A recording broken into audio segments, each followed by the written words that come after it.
What's up, everyone? Welcome back to Player One vs. World, and we have a very special guest, someone who's appeared on here before, appeared on StrangeCast, talked about Life is Strange 2, but however, he's here to speak about Life is Strange Double Exposure because he was at PAX West at the panel. You saw him there. He was at the microphone, and Jonathan Stauder spoke about his mortgage and need to be paid, but we'll get onto that question anyway. Alex, hello. How are you? Hi, I'm fine. I understand Adam's not here because I still didn't play Ollie Ollie World, and he's really disappointed in me. Yeah, he's going to be straight in the comments there. He's going to be in your DMs soon as well. Like, Ollie Ollie World needs to be played. He hasn't actually said that for a while, actually. I'll give you that.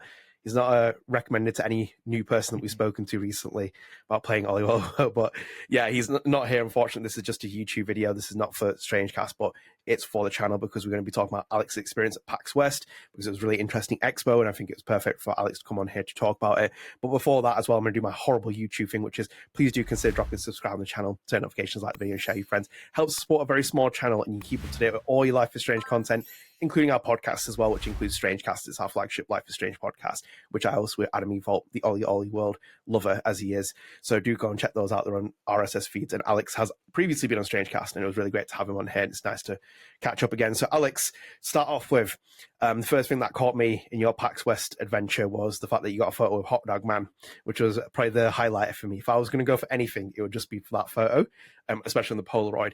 So what was it like meeting Hawt Dawg Man? And did he also tell you if Safi's killer, who is Safi's killer? Hawt Dawg Man actually didn't speak at all. It was a completely silent person in a costume, obviously. I tried asking if it was the same Hawt Dawg Man in other instances where Hawt Dawg Man's appeared in costume, but the woman with What's Good Games, who was sort of in charge of the photo-taking process, she said, well, she doesn't know. Probably a different person, but it was good getting the Polaroid photo, and they had us, we were able to put them on a wall if we wanted that resembled sort of the wall in Max's dorm room with all the photos on it and the lights. And I presume they probably kept that paper somewhere, but maybe they just threw it out after the night. I have no idea.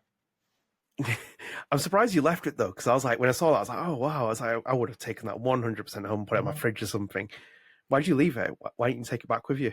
I considered taking it home with me. I was going to do that at first, but then I looked at the wall and I thought, like, okay, so I can take this home with me and it'll just sit around in my apartment doing nothing. I already have a photo of the photo, so like I have a memory of it anyway. Maybe I can put myself on the wall of the event, so, it will be remembered that I went to the event. Of course, now I have this podcast, so I guess it'll already be remembered that I went to the event. But that is true. Yeah, that's true. Was actually, that was actually at the event the previous night at a bar called Art Marble. It wasn't at PAX West itself. Is that where you met Jonathan Stauder and Felice Kuan? Yeah, that's where I had a chance to speak with them a little bit. They were pretty busy talking to like different people. There was like a separate VIP room for like media or whatever else that we couldn't even go into. But sometimes they were out of that room and just chatting with random people. And yeah, I did get a chance to talk with them there. What did you get to chat with them about? Well, a few different things. I talked to Jonathan about like how like some of my crazy ideas of what could happen in double exposure, and even like back in True Colors seemed like they were even foreshadowed as early as like Captain Spirit. So I was just trying to see like if I could get any hint of like how long ago the game started planning. But he said that it only started active development like 3 months before he got there. And he said he wouldn't even have known if there was anything back in Captain Spirit that was planned out for double exposure, because he didn't join the team till later. So I got the impression that like Square Enix, has a big hand in how the series develops, and Deck Nine, they do their part writing things, but they're basically writing what Square Enix wants them to write, is my impression. It's always a very familiar theme that on the podcast that I talk about as well. It seems to fly over people's heads. I usually go on the Life is Strange Reddit now only and reply to people saying this is a Square Enix idea, not a Deck 9 idea. just to make that thingy. But yeah, no, it's glad that you talked to him. And you also told me that he's a big StrangeCast fan privately in messages. You like, he's raves about it. No, I'm joking with You're you. overselling that. No, he happens to follow you on social media, I believe, and he said like something like he appreciates the contribution you give to the community or something like that. Not his exact words, but something like that. Well, I appreciate that though. It's quite nice as well, and I followed his like work obviously since he got involved with this project, and he's formerly Telltale, and he worked on the Stranger Things game, which was cancelled, and it's a shame that kind of like was binned off. But no, he does sound like a really nice guy, and like from the interviews as well, I've got like best of luck to him with this project. Obviously, the expectations are huge with Max coming back, but also as well, Felice was there as well. Felice is taking narrative director role in this. Do you get to speak to Felice by any chance? Yeah, I spoke to her as well, and she talked to me about like, well, what endings did you get in Life is Strange 1 and 2? And actually, I wasn't sure if she was asking about both of them or just one of them, but I answered both. And I got the sacrifice Chloe in Life is Strange 1, although I did still romance her, but I still sacrificed her. And then in Life is Strange 2, at least the first time I played, I got redemption. And she was saying she got redemption also when she played Life is Strange 2. And yeah, I talked to her about some of my ideas and stuff. And she of course didn't want to give too much away. She had to pause after, like I mentioned, some idea I had about Scorpio, the constellation. She had to pause and say, well, I'm not sure what we've revealed yet, or what we've released yet. So I'm not sure how to reply. So I don't know if it was the Scorpio thing or something else around there, but something made her like have to pause. Like, okay, obviously I can't talk about something. So I feel you though. I in journalism all the time when people pause, I'm like, just a moment more slip, and it's like I'm in there. But no, it's nice that you got to chat with them there, and I know that you've been there prior as well with PAX West. Obviously, you've spoken to Michelle as well at the bar, and you had like a good time with Life is Strange too. But I'm curious as well when you get to the event as well, like when you get there, because they showed off about 30 minutes, I'd say, I think, give or take, on the gameplay. Is chapter 2, I believe, that they were showing off in a portion of that game, and it seems like people, I think, at Gamescom played that chapter as well, from what I can get. It was that one portion of the game. So I was kind of curious, what did you think of it when you were watching it live as well? Because I think that's the first like real look a lot of people had at the game, because prior to that it was just the written reviews, if anything, or the written previews. Right. It was interesting for me because in the week before PAX, when people at Gamescom or whatever had been writing their reviews on that same playable segment, I got a good feel for the exact process I would need to play that segment at PAX. So because I kind of knew what was going to go on anyway, when they got to the part where Max was sneaking around, I decided, well, I want to know what happens if she gets caught, because it seems like if you're sneaking, then there's a way to get caught. Will the game just block you from getting caught? And so I kind of shouted out a question: what would happen if you intentionally tried to get caught? And then Andrea said something to Jonathan about trying it out, and then Jonathan tried it. And of course, we saw the moment that like everyone's been talking about more than anything from PAX, that Max like rewinded time instinctively to avoid being caught, or maybe shifted into a parallel universe where she didn't get caught, but something happened. And Andrea, by the way, Andrea is the host of What's Good Games or whatever, and she was sort of administering the panel, and she had said something like, that was a good question. And I'm still not sure whether that was a good question was like to me asking what would happen if you get caught, or just to Max when Max said, did I just, rewind time? But either way, I'm glad that I put that forth, and we got to see that. Although Jonathan actually messed up on accident again after that, so maybe we would have seen it anyway. Maybe, yeah. It did seem like they were alluding to that, because obviously, like, what do you think of that, by the way, as well? Because obviously, like, the big narrative has been like the rewind is gone. They're like, she can't rewind time, but then she rewinds it in the sequence. I think almost like my kind of early assumption is that they're doing it in the sense that she can rewind time, but she has no control over it anymore. Like, her power is now split, but she can momentarily rewind, but it's kind of out of her control. And I think you've read Emma Vicelli's comics, have you not? Like the first 6 volumes of. I bought them all, and I've read like half of them. Right. Okay. That's fair. Like, I think if anything, like that she has like her own kind of like things with like how powers evolve in the comic series, if anything. Yeah. But I'm just kind of curious, like, where do you think what they're trying to tease with that, just based on an early? Well, my impression is that that's the first time in the game when we have the opportunity to see Max rewind. I think because the way she reacted, it made it seem like there was no earlier scene where she might have rewinded. I also noticed there was a little bit of like nosebleed when she did rewind. So I'm curious if maybe whether or not her nose bled a bit is going to influence anything. Like if you fail the stealth once, is someone going to comment on the nosebleed? Whereas if you don't fail it, no one will comment on it. I don't know if that would mean anything, but regarding the power, I think the power, she's probably going to gain more control over it again throughout the game. My theory, which is based not really in reality at all, is that by chapter 4, we'll be able to rewind and switch between timelines. Like she'll have control over both. And then I think based on the chapter titles, that is kind of going to close together in chapter 5, and things will go back to being one timeline, but she'll keep the rewind mechanic. But who knows? You should really read the comics.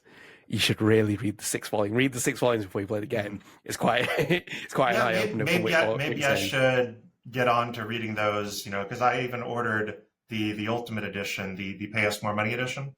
And of course. So I have a little over a month, I think, left to read the rest of the comics. So I guess I'll do that. For sure. So obviously we saw that gameplay section, which was a big one. And then you had the questions come up, and I saw you scrambling up. I was like, I was speaking to Alex privately anyway, messages, and he's like, got this outfit, and I was like, there he is. I spot him. He's running up to the line to ask a question, and I thought your question was very good, by the way. I think a lot of the questions were very good as well, just in the general scope of things. And I felt your question was very good. But before we get into that question, were there any other questions you actually had, which you obviously scrapped because you only have one question that you get to ask when you go up there? Well, actually, I had a second question because after they dismissed everyone, I actually walked right back up and asked Jonathan another question. I asked him about what the cat content was about, and he said it's basically an entirely independent story that's just going to be interweaved throughout the game involving some kind of cat. So wasn't the most like enlightening answer. Just it's almost like it's not anything.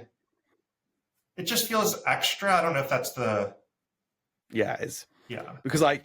In itself as well, I think there's early footage where it's like Max's room, the cat is there. So it's almost like if you don't have the cat content, you still basically get the game, if anything. So it's like, it's just an extension of like what we've already seen. So I'm not surprised. But obviously a question as well, which I thought was very good, is about Max as well. And if this could potentially be the last Life is Strange game with Max at the helm, and like, would it be a fitting conclusion? Obviously Jonathan Stauder was like, nope, I've got a mortgage to pay. Hopefully it's not a very quippy response. But I'm kind of curious as well, because like before we even get into Jonathan Stauder's response, you didn't actually pick out, like, I don't think anyone picked out who they were directing the question to, because it's Jonathan and Felice on the panel. And it was just Jonathan that responded to you. But did you actually have in mind someone you wanted to kind of aim it at, who wanted to answer it? Or was it just a general, it's out there? Obviously not Andrea, because I don't think she would know as much. But maybe in reality, the guy at Square Enix, there was like an older guy working for Square Enix that was around. I know the Art Marble event. I'm not sure if he was at the panel. He might have been there somewhere. I think he was. But maybe like in reality, if he would answer, that would be even better, because he probably might know more of what's going on. But yeah, I mean, either of them answering was fine. I was just asking because I thought that might be a way I could ask a question that would hint at whether or not there would be more Life is Strange games without just asking that question. Because I felt like if I asked, will there be more Life is Strange games, I'd just get it boring, like, oh, well, we don't know, Or if I asked, will this game feature other Life is Strange characters besides Max, like the Alex, Sean, Daniel, Chris, whatever? I thought, again, they would have to say, oh, well, we can't reveal that kind of stuff. But if I asked if it would be a fitting conclusion to Life is Strange as a series, in order to say yes, you would kind of have to involve the other characters. And so by them saying, oh, for Max, it would be a good ending, that to me makes it less likely that the other characters will have a role in this game, unless they're just answering that just solely to hide the other characters. So really, I have no idea still. Yeah, it's a very open-ended question. I think even the Avengers question came in there with like the Marvel style like thing, and I think like in itself, I said to your podcast, I found it quite a little bit of it was a little bit jarring at the panel. 'Cause it was like you kind of wanted someone from Square Enix to kind of be like pointing them in the right direction, because like I think I even tweeted something where Felice was talking about Alex and Sean saying that, at the start of the game Max doesn't know them, and you said like I didn't actually hear that at first. It's like audio quality wise, it's like it's different in the room, isn't it? So it's like when you relay something, I felt like sometimes it was like almost like you wanted someone to sit on the panel with them being like, actually don't like suggest that, because it feels like it's heading in a different direction.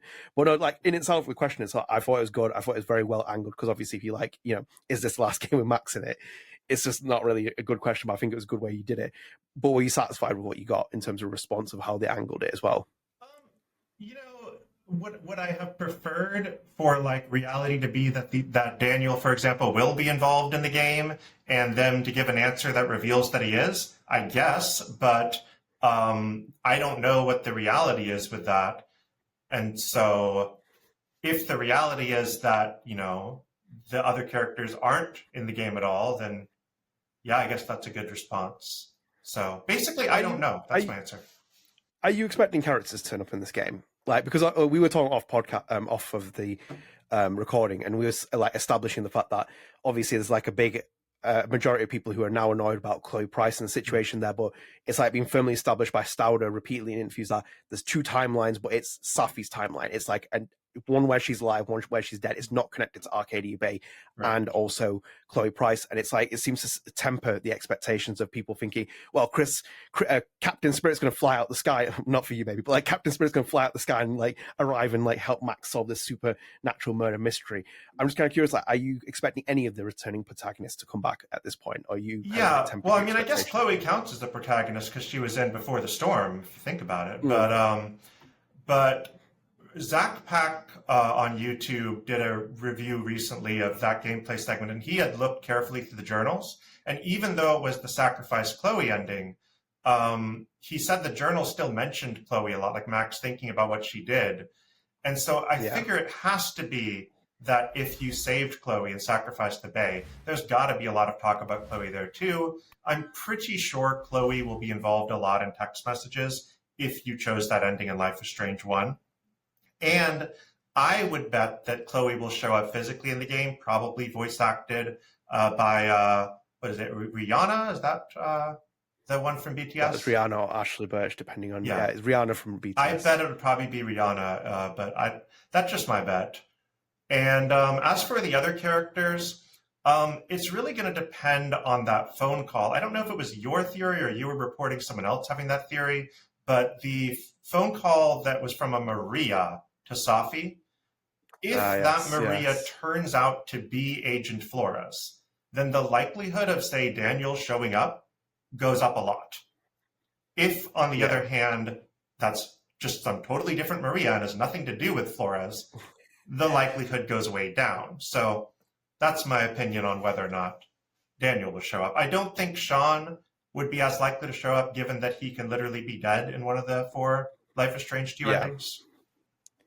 Yeah, because I think, like, in itself, I think the connection to the agent from Life is Strange 2 is too far for me. Like, I think that's just like, that seems like something Dontnod would do to kind of connect a universe rather than what Square Enix's position is.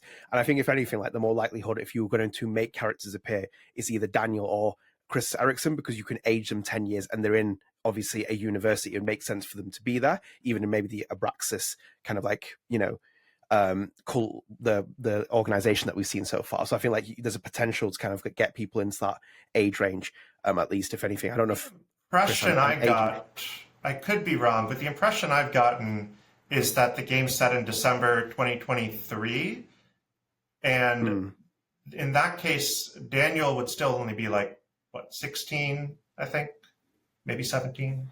I should know that offhand, but should you? But I mean, I could work it out. Let's see. So he would be. He's a boy genius, remember?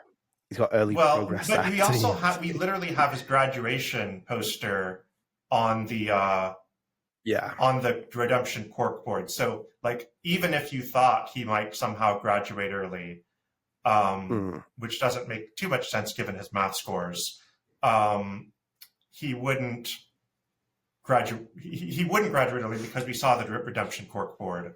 So if it's 2023, I don't see any reason that he would be there for a university. The only connection I see is if somehow there's some sort of thing where Max contacted Flores or Flores contacted Max, and somehow Daniel gets involved in some kind of plot in the game to, like, I have my asteroid theory that asteroid that they're featuring in the game is going to, like, impact the planet. And I think there were a lot of metaphors, essentially, in Life is Strange 2 that Daniel could stop an asteroid. Like, even in episode 3, when Sean throws the pine cones and Daniel, like, destroys the pine cones with the rocks, disintegrating them. And they talk in, like, the little bit of double exposure gameplay that we first saw.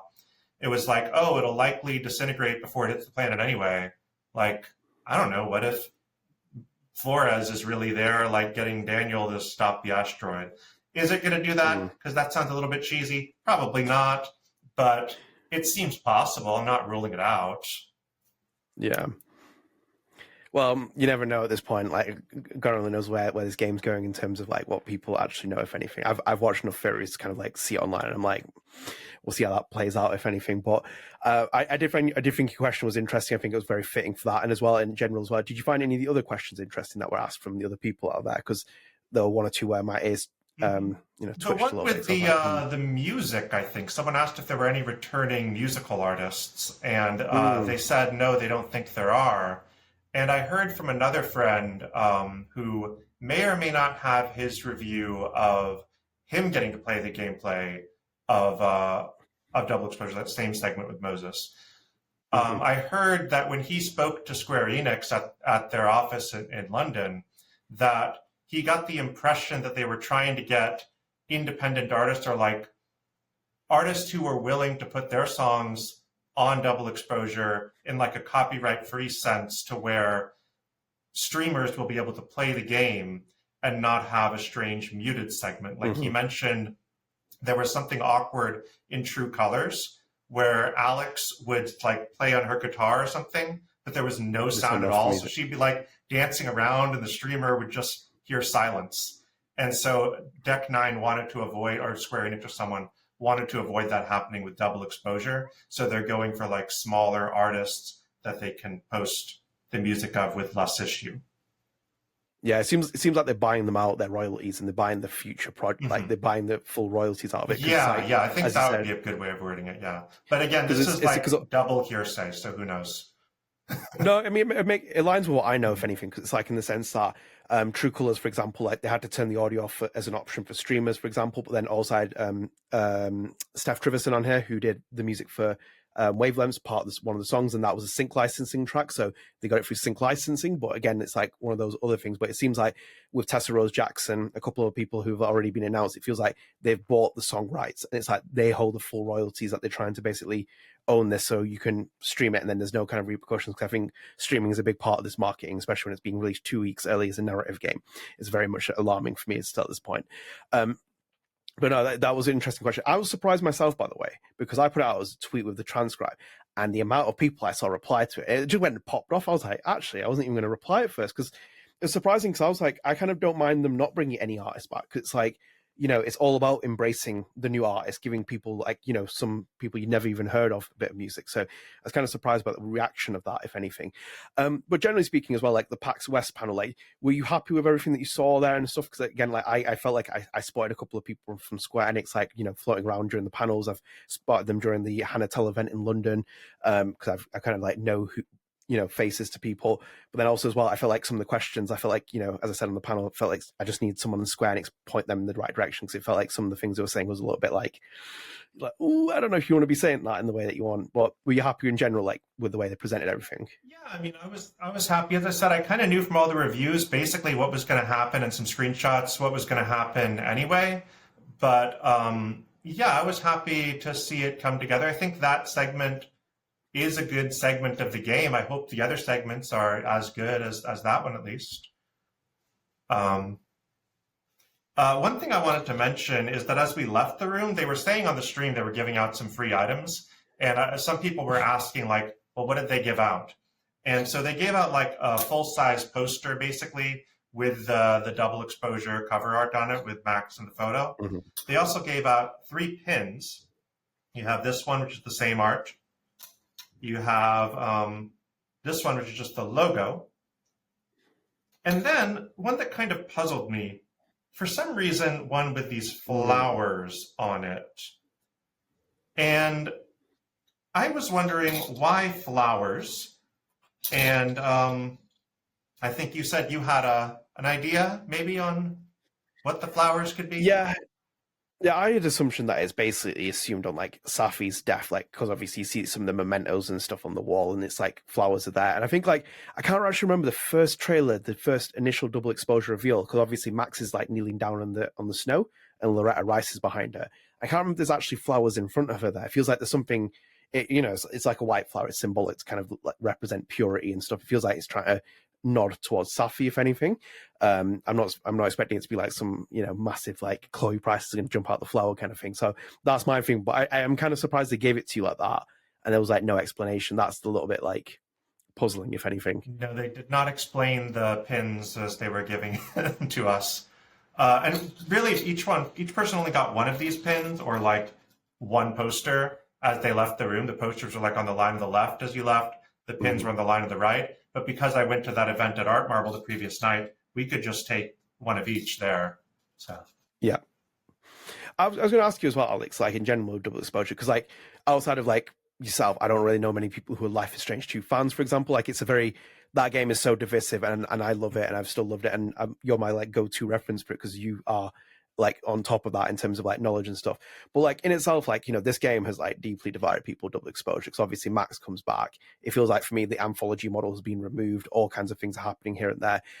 You're very well versed with Don't Nod storytelling in terms of the games you played and stuff. I'm just kind of curious like general perception of it, because like you seem very open-minded when you came on the call, and it's obviously very refreshing to hear compared to when you go on a different platform and people are like spitting venom about Chloe Price and stuff. But I'm just kind of curious, like how do you think about how you seeing things at the minute, and just in terms of double exposure, Max Caulfield coming back? Like I've already had the expectation where it's like I don't know if the Deck 9 team, even though they are very talented, can do what obviously Jean-Luc, Michel, Don't Nod's team all did with like Max in terms of writing. So I kind of just wanted to kind of ask you like how do you feel about this, and just as a Life is Strange fan's perspective? Well, I've had a lot of time to prepare for the idea of Max coming back, because there were rumors at least as far back as early 2020 of both the True Colors game and to a much lesser extent this game. And so I got this idea that they were planning to have Max back at some point anyway. So I guess I'm not really that opposed to it. I think they did, 3 different protagonists. Well, 4 if you count Chloe, 5 if you count Chris. But I think it's okay to sometimes come back to a character you've already done.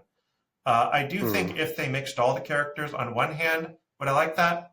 A little bit. On the other hand, would it be cheesy? Yeah.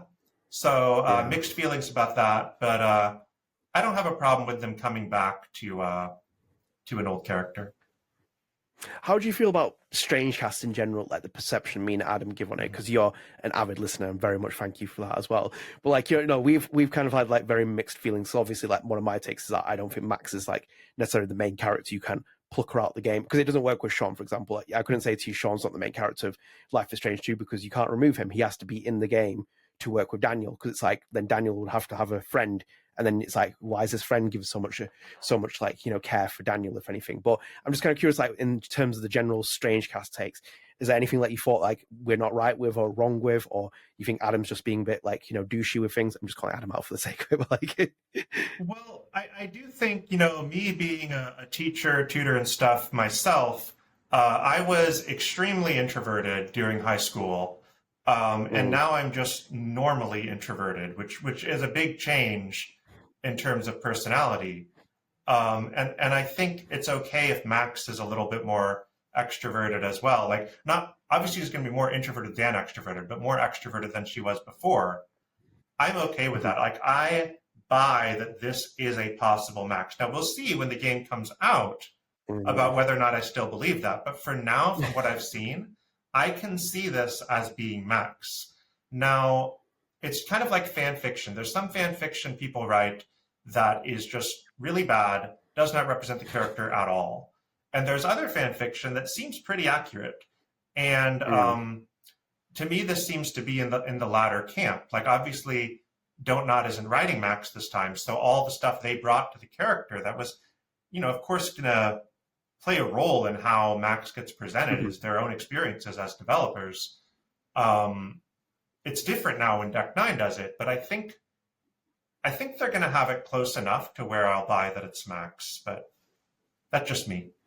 Draw your own conclusion. No, I know it's interesting because obviously the introvert part, like we had that very much. Me and Adam put it out in the last episode, and a couple of people like went back at us and be like, "Actually, I'm a bit different." I'm like, well, I'm surprised with that, but okay, like maybe it is different from experience, and I'm still like again on the fence, but again, I'll hold my judgment until I see the full thing, if anything. But I'm just curious, obviously, as well, because you alluded to it as well. You're paying for the Ultimate Edition. I'm at the moment probably not going to pay for it. I think I'm kind of like I know what to expect for myself, if anything, going forward at least. But it's like you're paying for it. We did a podcast episode, for example, on the red flags and stuff. Like, where are you at? Because like I know people have good expectations. We've had people comment in our video saying like you've kind of tempered my expectations, which is quite nice. And I'm like glad because I kind of want you to go and play this game because my issue has never been with Deck 9. I love Deck 9. We've had Deck 9 developers on the channel before. They're very talented. I've had a big issue with Square Enix, for example. I think that as an overarching publisher, you can see why, for example, like Don't Know was like, okay, cool, like we'll see later, we're gonna sever our contracts and move away from this. But I'm kind of curious, like, are there any red flags that stand out for you for the time being, just leading into launch at least, that you kind of have thinking like, I wish they would have done this better. I feel like I'm a little bit nervous about this, if anything. I mean, obviously, the thing of them like not showing Chloe in any of the like promotional stuff, while also trying to say they respect both endings. I think that's just a weird marketing decision. I don't know if that makes me apprehensive about the game, but the marketing seems weird. Yeah, the marking's weird. I've heard different things about the marking at least, but I'm kind of curious, like, because obviously the big issue I had from very early on was where it was like Felice talking, for example, and she was like, "We're going to respect both endings," and I'm like, "That's not possible," because like even when you've seen Michel do interviews before, he's talked about it being like, yeah, it's like I don't know how we would kind of approach this going forward. It's like we give a very, you give agency to your player. Like you just said that you sacrificed Chloe Price at the end of the game. You romanced her, but you sacrificed her. I've always been like, I keep her alive. And we're both sitting here thinking like we're going to go into this game at the beginning with different maxes in our head, and we're going to see a different max. Do you think that was a bit of a bad mistake of being like we're respecting both endings and maybe not necessarily doing what Emma Vicelli did? You read the first parts of the comics at least, where she's basically like doing two timelines. It starts off with one ending that we're going with, but then it starts merging another timeline with it where we're doing that.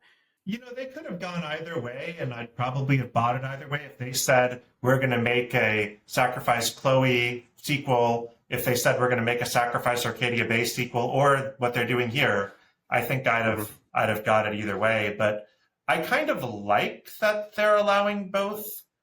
But, I mean, obviously, it can very easily get messed up. Like, but I with what I've seen, let me put it this way. I can imagine a game consistent with what I've seen that would be satisfying. Yeah. That doesn't mean that the actual game will be satisfying, but I don't have reason right now to like riot about the game. Yeah, for sure. Are you more of a kind of person that's like looking forward to playing it as just a Max story, for example, rather than necessarily being like a Chloe and Max story? Because I think that's where some people have had different... Yeah. Is that what you're going for? Yeah, I mean, I am more of a Max fan than a Chloe fan for sure.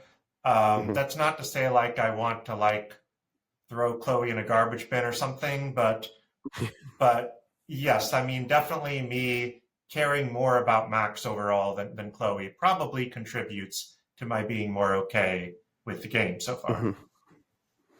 Fair enough. Alex, I think we'll come to an end here because obviously we've talked quite a bit and thank you for your time as well. But one final question, you kind of alluded to it before, but definitively your final prediction is Chloe Price in the game. Does she physically appear? And we're not talking about dream sequences or anything cheating or text messages, because I already assumption that I think that she's going to appear in text messages. It's an easy way of getting around one of the endings. But does she physically appear? Yes. Chapter 3 spin, she takes Max out for a spin in her car. Uh, I think that is a perfect way to end this. That's a good response there. So thank you so much, Alex. I think we'll call it wrap here. So guys, I hope you enjoyed this. Obviously, I wanted Alex on here because he had a good experience at PAX West and was there, so he kind of give you a first-hand account of it. So I hope you enjoyed that. And if, as always as well, guys, if you are new here, please do consider dropping subscribe to the channel, turn notifications, like the video, share with your friends, help support very small Life is Strange channel, fan channel at least. And also as well, you can keep up to date with all our Life is Strange content via our playlist as well, including our podcast, which is StrangeCast. It's a bi-weekly podcast that we do about Don't Nod Deck 9, Life is Strange, Lost Records, everything. So yeah, please do stay tuned for that. Alex, one more time, thank you so much for your time. And yeah, let's see what happens going into October.